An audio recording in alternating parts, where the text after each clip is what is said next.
They don't want what we know out there. You'll never get this on CNBC. But our school system will never tell us that, because they're part of the process. Fake money, fake teachers, fake assets. I know the game of the rich. My rich dad taught me. You know it because you're the banker.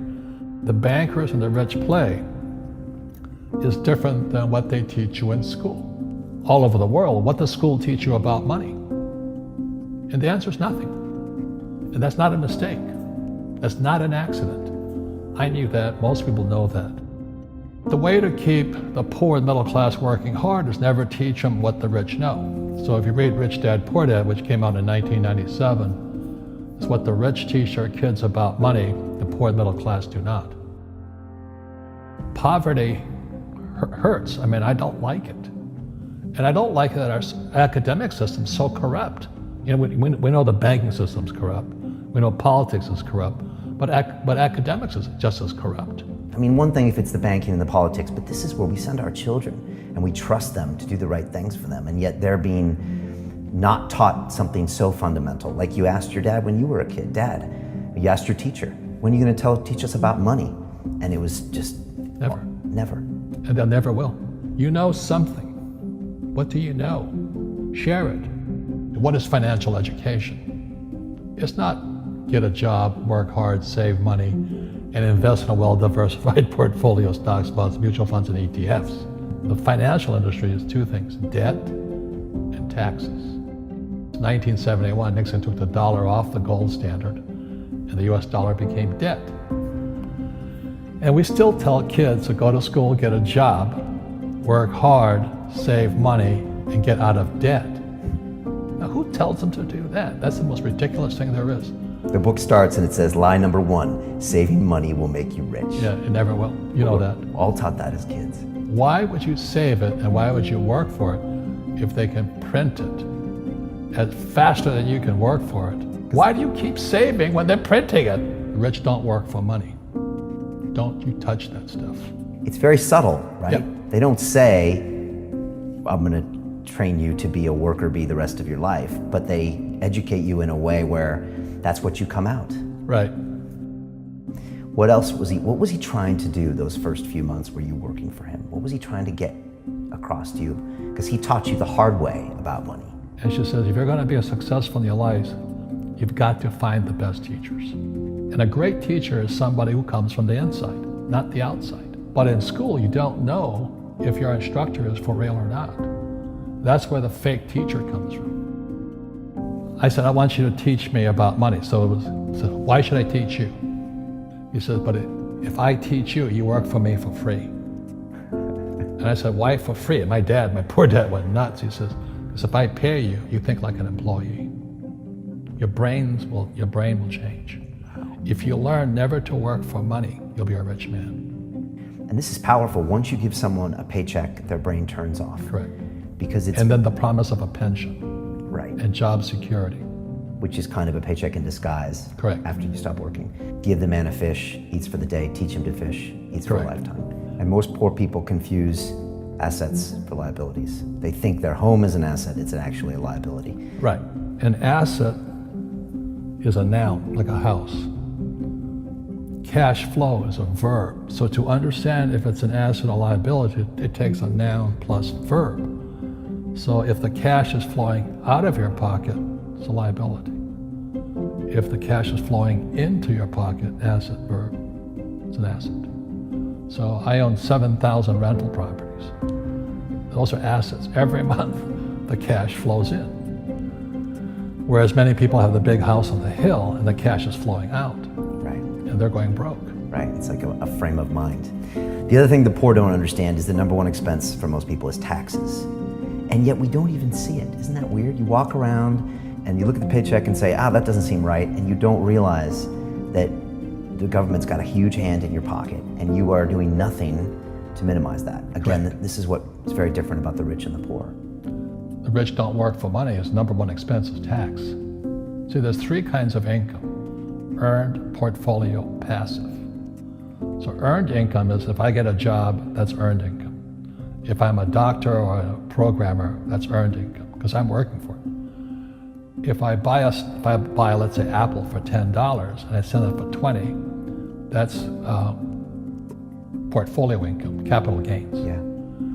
But passive income, which is cash flow, is never taxed. And so these guys are screaming right now in America, tax the rich. I said, good luck. Because most of the guys complaining, they don't know there's three kinds of income. And the rich don't have jobs anyway. They have assets. And so the average schmo out there, poor guy, sent the kid to school. They don't learn this. You see, very few people will buy what I do, make $1 million and pay zero tax. And my rich dad taught me that playing Monopoly. That's how it started. 4 greenhouses, 1 red hotel. Or the McDonald's formula. I write about it here. McDonald's, Ray Kroc. Yeah.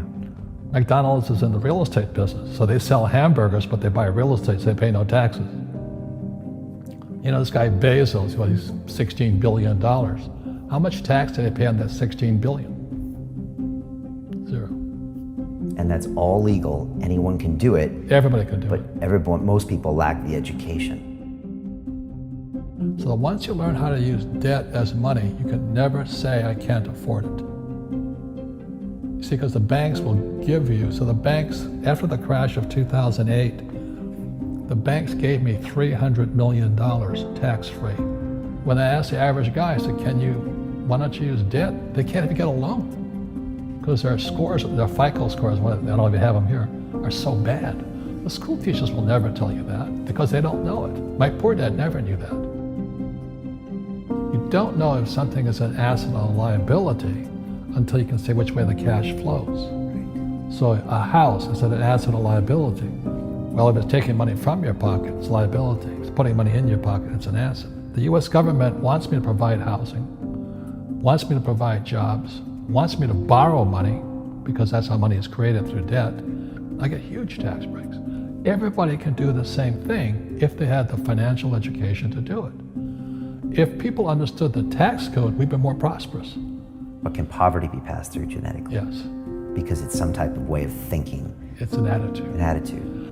It's very simple. When people ask me, how do I stop it? I just say, never say, I can't afford it. Ask yourself, how can I?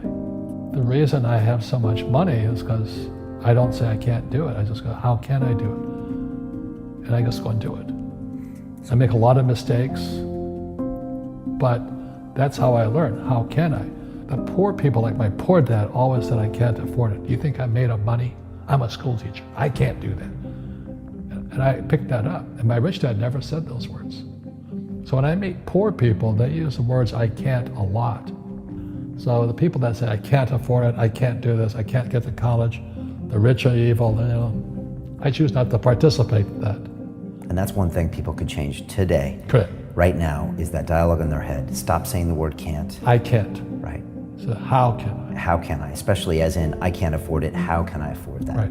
Because that opens them up to looking at it as an investment to a greater future. Right. When I borrowed $300 million, I couldn't do it until I went to ask. And I got turned down so many times. I said, and every time I showed the banker my financials and he'd go, sorry. I said, look, do me a favor. Why did you turn me down? And he'd tell me, this is out, the numbers are out here. So if I get these numbers fixed, can I come see you again? He goes, sure. So it's called rejection. Same as my wife rejected me for 6 months. It's just a matter of personal willpower, which is spiritual. Just saying, if they can do it, I can do it. And how can I? How can I? And I think it's you once said, words become flesh. Yep. That was the Bible too. Right? Intelligence increases through your mistakes, through the ups and downs, through what you learned. Real estate's real estate, but what I learned made me richer, not the money. You don't need money to make money. I think all of us, every human being has that low point in their life. And if they get the message, a new life begins. If they don't get the message, they keep going down. The richer I got was because I didn't need any money. I could use this to make money. But how did I get there? Is I made a lot of mistakes. people are afraid of making mistakes and all this, fear of failing, it limits them. Nice, so very nice. So many people trapped in the same device.